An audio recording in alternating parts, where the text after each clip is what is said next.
The following is a Shaw TV Public Affairs presentation. Constituency Report is produced as a public service by members of the BC Legislature through the facilities of Shaw TV.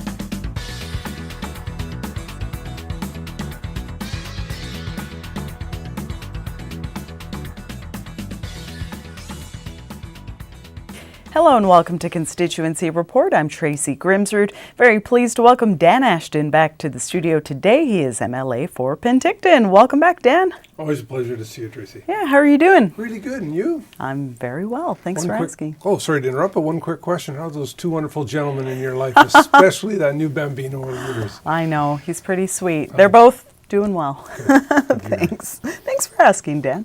I should also mention your other role. You serve as the BC Liberal Critic for Indigenous Relations. Tell us a bit about what that entails. I'm keeping the government in check. I have a very good working relationship with Minister Scott Fraser. Actually starting estimates this afternoon. Oh, great. So it'll be interesting to get some of the answers to some of our questions about what's been done and what hasn't been done.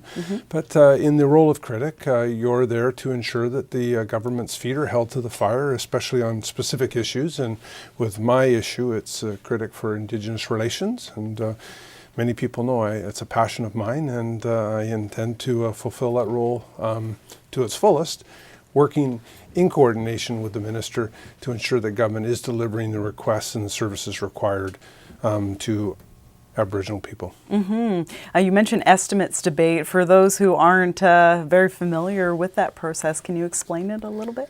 It's when critics and all members, MLAs, have an opportunity to ask and get answers from the ministers regarding their portfolios and what they are actually doing with those portfolios and what their plans are during the year, expenditures, deliverables, etc. So it's a good time actually I think it's a good time for both, because it gives an opportunity for government to get out what their plans are, but more importantly, in the critic's role and also an MLA's role in the opposition, it gives an opportunity to get direct answers from the ministry about what their work plan is and what the government's plan is.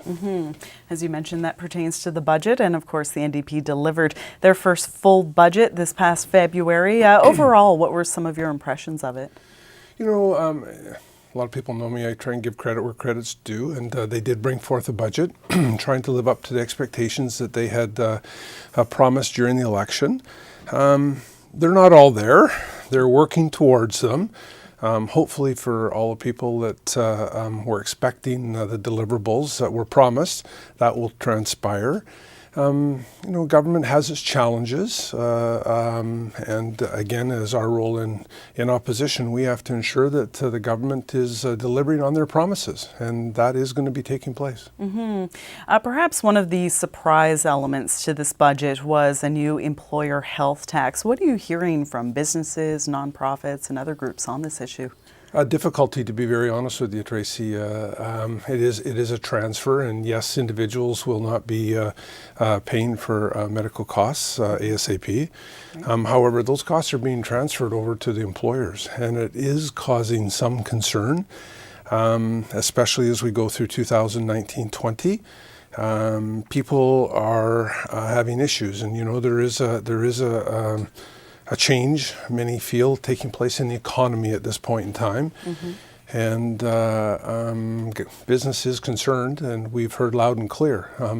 We would like to see as low of taxation rates as possible. And let's again cut to the chase. It is a form of taxation. However, 42 approximately % of every dollar in British Columbia today goes into healthcare. And there's a cost attached to healthcare. It's not free. There is a definite cost attached to it. Somebody is having to pay for that, and rolling it over to the employers, there has been some cause for concern that has been brought forward. What about the speculation tax that they've put forward? Tell us a bit about that. Well, again, another issue. The government, in its wisdom, feels that there are speculators in the market, and many can't argue with that. However, they apparently, in my opinion, have thrown a very broad net to try and capture those speculators that they feel are distorting the market. Unfortunately, they've garnered up a whole bunch of other people, in my opinion, people that have worked very hard to obtain a retirement home. They may be moving from the Lower Mainland up to the Okanagan or vice versa. People that are in business that instead of staying in a hotel have an apartment that they utilize in the Lower Mainland. There was issues with specific habitations in the islands, but that has been pulled back except for a top level of approximately $400,000. Anything above that would be looked at. So I just personally think that the government could have taken a little bit more time and been a little bit more in breadth of the net that they were casting. It's causing them a lot of consternation, and probably, a second thought for them would be we should have looked at this a little bit better. So, because they already have reduced it at this point in time, and it's still, we still haven't seen exactly what it's going to contain. But when you hear it from a broad cross section of people, there seems to be an issue, and I hope the government addresses it. And is there any indication the speculation tax will actually help create new housing?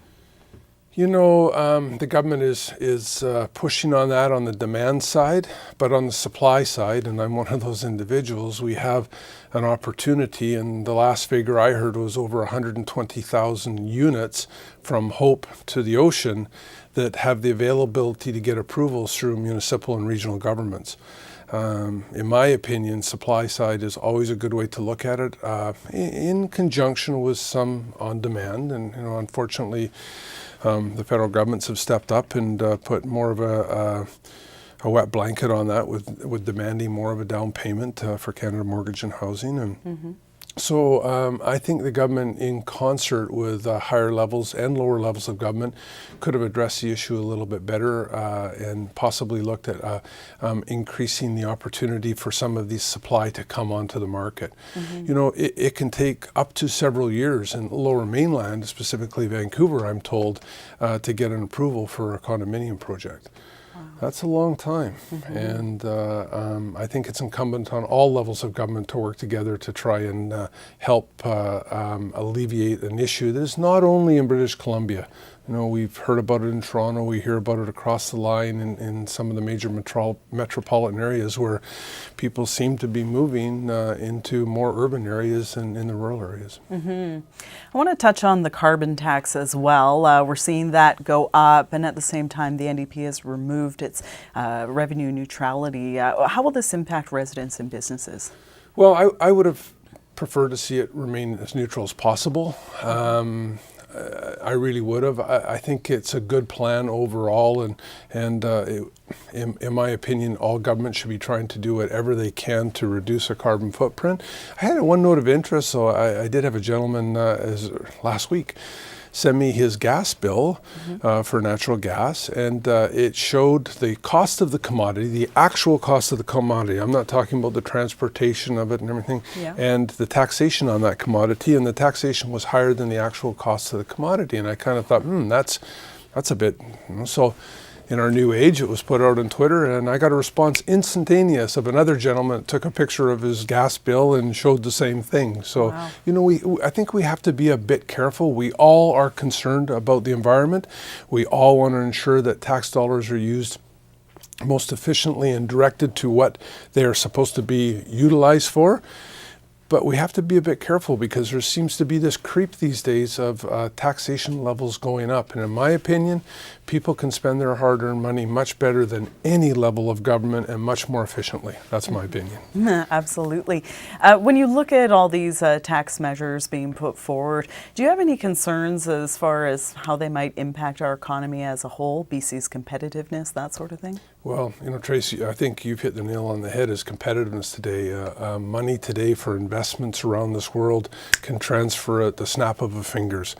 And people look for opportunities all around the world today. They look for the place that their money will work the best, not only, to be frank, not only for them, but for what they're planning on utilizing it for. And I really think that we have to be very cognizant of the fact that we are faced with world markets these days, and we have to be competitive on a world basis, not just internally in British Columbia or internally in Canada. And that's one of the issues is, there's something in the news today about pipelines. And, we have to be very cognizant of the fact that investment dollars these days for all forms of investment can quickly disappear off of the screen and go elsewhere where they're being a little bit where the receptivity of their investments is better than some places that have a tendency to be too onerous with taxation or government regulation. Yeah, it certainly seems that there's a bit of a cloud of uncertainty around lately, whether it's to do with these tax measures that we just discussed or some of the delays, the reviews that the NDP has put forward. Any thoughts you want to share on that? And again, Trace, I think you know me. I don't want to be specific against the NDP or the current government of British Columbia. I just really think all governments today, whether you're in regional government, whether you're in municipal government, provincial government, which I sit in, or federal governments, we collectively have to take a look at how we utilize those hard-earned dollars of the only person that pays taxes, which is individuals like yourself and myself. And that's incredibly important. So collectively, we have to put our heads together and make sure that those dollars are used incredibly efficiently and used for the maximum benefit of the people that are paying those dollars into the governments for their distributed use. I really think all governments have to be a lot more careful these days. Definitely. Another issue that quite a few people are talking about is the issue of proportional representation. Any thoughts on the way the referendum process has been playing out? Well, first of all, I want to see the question. I want to see what's being asked. As we know, British Columbia has been through 2 questions previously, and both of them failed. I would really like to see the question, and it's been posed to me. And again, I'm going to say it straight out of the front of my face: is I represent all the people in the riding that I represent, whether you voted for me, whether you didn't vote, or whether you voted for some of the other very fine and incredible individuals who are running in other parties. When you're elected, you represent the entire area, and that's very important to me. And maybe if more elected officials took that type of an attitude, I think it would go a long way to better government all the way around. So to me, proportional representation has a real red flag attached to it when I see what has transpired elsewhere around the world with it. When you take a look at how long it takes to get a government up and running in Germany or Belgium, you take a look at the number of governments that have been in place since the end of World War II.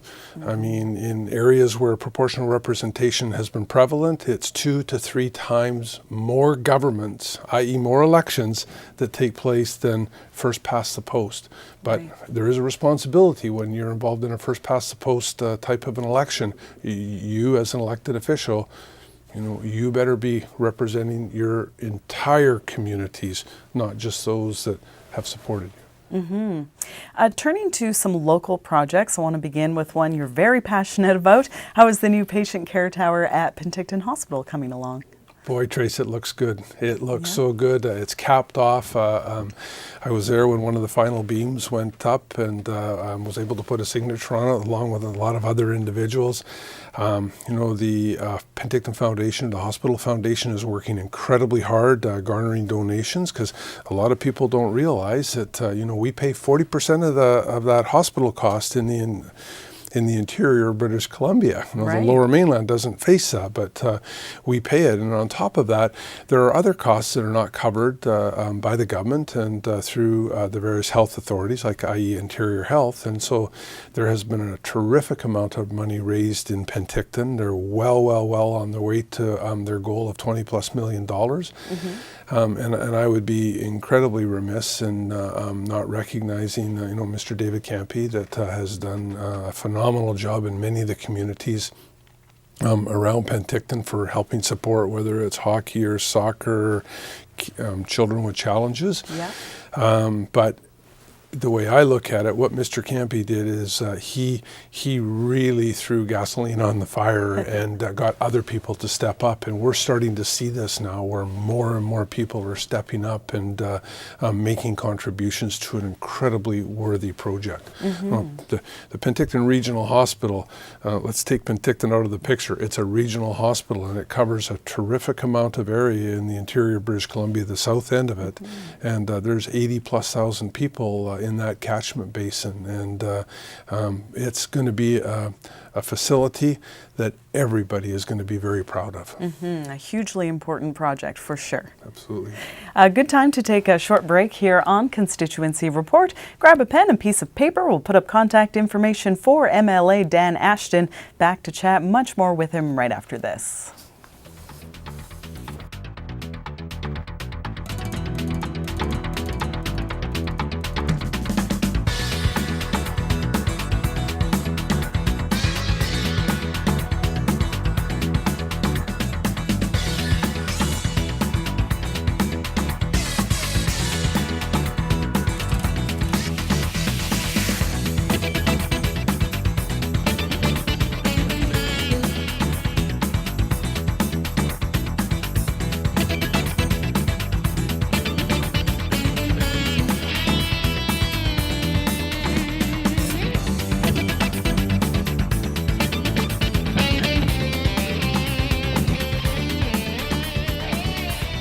And welcome back to Constituency Report as we continue our chat today with Dan Ashton, MLA for Penticton.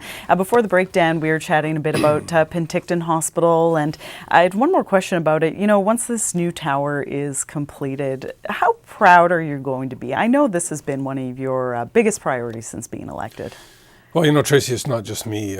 We started off at the regional district through our hospital board there, and there's awful lot of people that put an awful lot of hard work and dedication into ensuring that this took place. And so I can just say that when those doors swing open for the first time, there's going to be a lot of people that are pretty proud. And I can't say enough about the hospital staff, you know, whether you're a doctor, a radiologist, or a nurse, or people that help in the transition, or people that keep the place immaculately clean and sterile.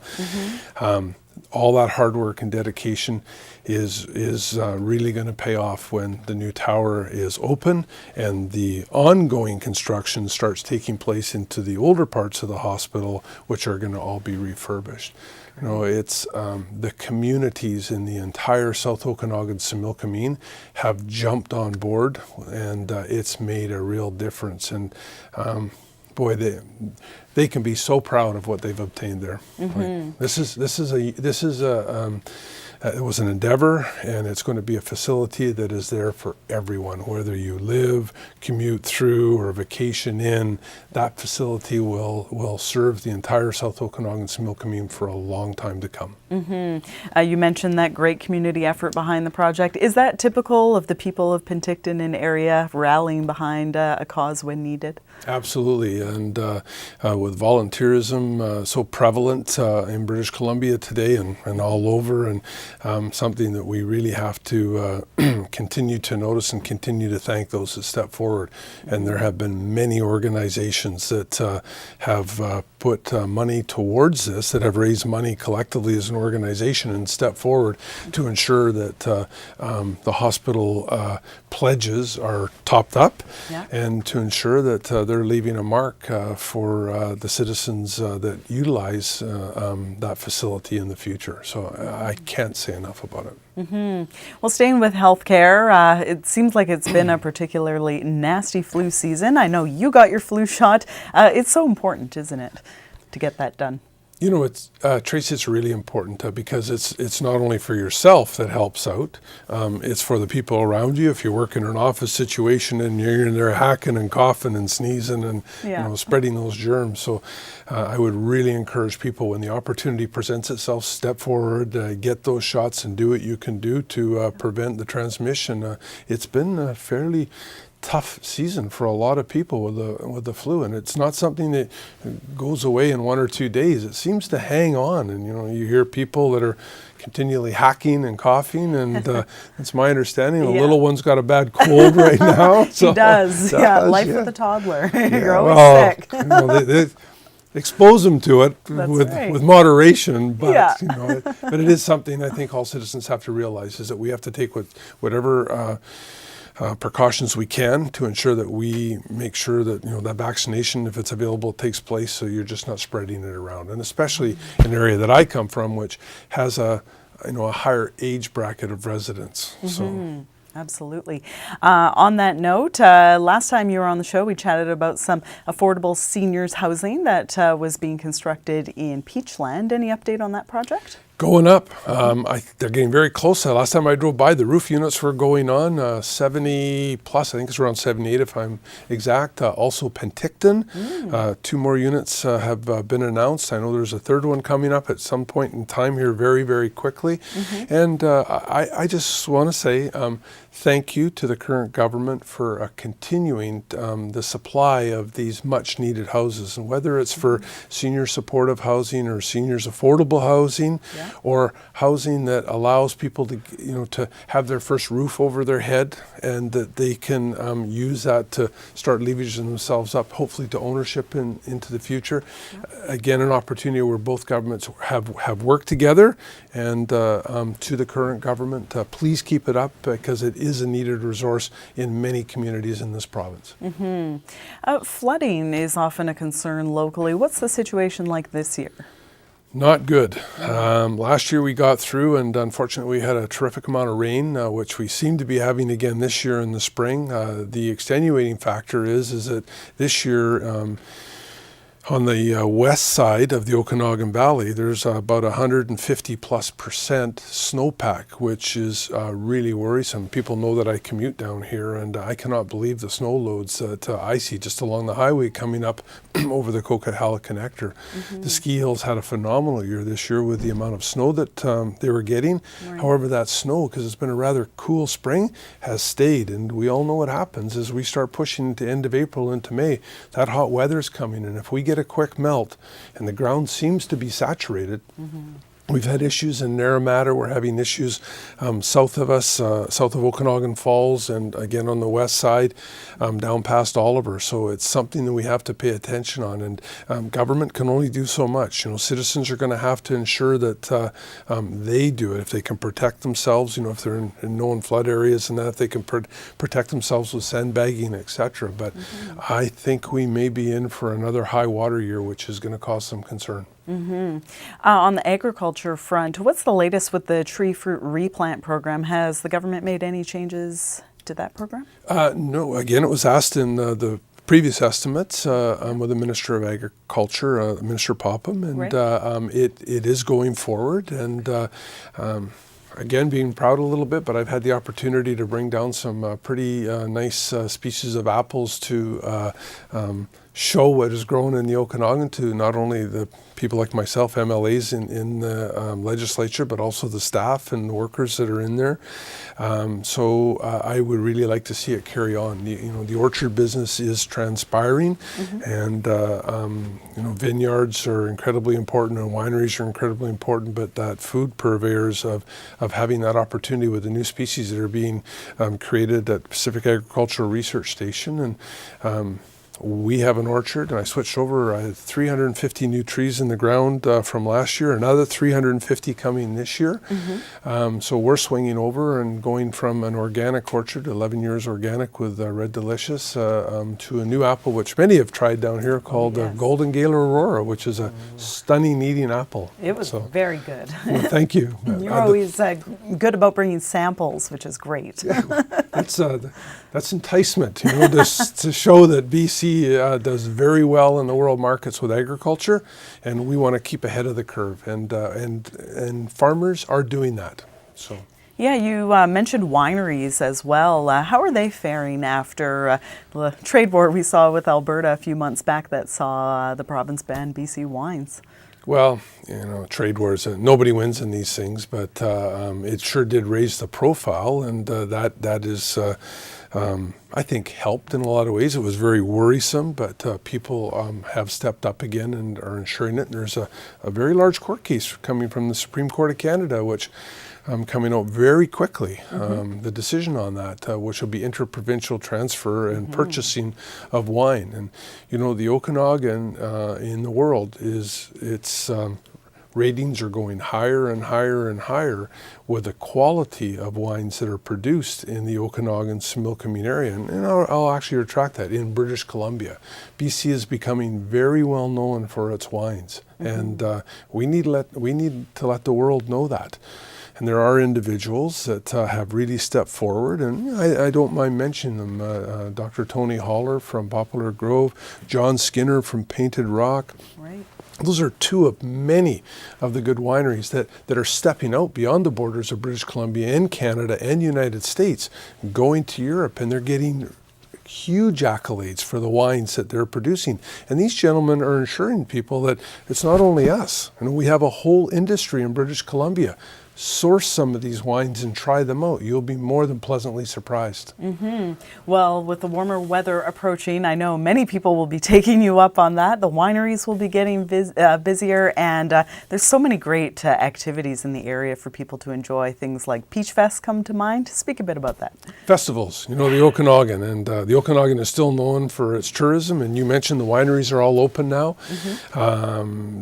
And busy, I've been told, but when you get into Penticton and area, Peach Fest comes to full front and center, and boy, it's a time to enjoy it. And it's free. All the venues are free. It gives an opportunity for people to come and, you know, see what the Okanagan's like, see the incredible talent that British Columbia has, because they bring talent in from all over BC, and it's something that the entire South Okanagan Similkameen is very proud of. Yeah. Definitely. Well, Dan, this will be my last constituency report with you, and it's been a fun time that we've shared on these shows, hasn't it? Tracy, you know it has, and it's not just me, it's a lot of other MLAs on both sides of the House, and I just want to thank you, and I just happen to have an incredible product that is apples grown right behind where I have a farm, and my family has a farm. Oh, wow. And this is Summerland's Heritage Cider Company. It's ice cold, and I just want to say thank you very much for the incredible hard work that you do about getting out into the public what people like myself do in Victoria. So, you know, it gives an opportunity. So, Tracy, thank you on your last show. Thank you. Enjoy. I accept. It's a little taste of the Okanagan right there. That's wonderful, Dan. And the show. For one man in your life, not the little one. Not. All right, noted. But the show is a fun time, and it's a great opportunity for MLAs to really showcase what they love about their communities. And I would say that your love for your community really shines through. What continues to make you proud to represent the area of Penticton? Well, you know, I started off like many MLAs did in civic government, and with our business, we were in the public eye all the time. And my dad said, you know, you always give back more than what you take out of community. And I've tried to do that on a continual basis, but it's not me. I've worked with some incredible organizations, and I've only been one leaf in, you know, we're one page in the book, and that's what makes a difference. When you're concerned about your community and where you want to live and how you want to live, get involved, and that's what makes the difference. And so many parts of British Columbia, and I'll say all of British Columbia, is famous for that. People get involved. People, you know, tell people like myself what needs to happen and what should be taking place. But they have that concern about their community, and they go to work. And you know, when you put a whole bunch of hands into a project, it gets done, and it gets done right. So. Absolutely. Well, Dan, thanks so much. It's been a great show. It's been a great last show of mine. I'm glad you were my final guest. Thanks so much for being here. Thanks, Tracy. Thank you. Dan Ashton, he is MLA for Penticton. His website is danashtonmla.ca. Thanks so much for watching Constituency Report.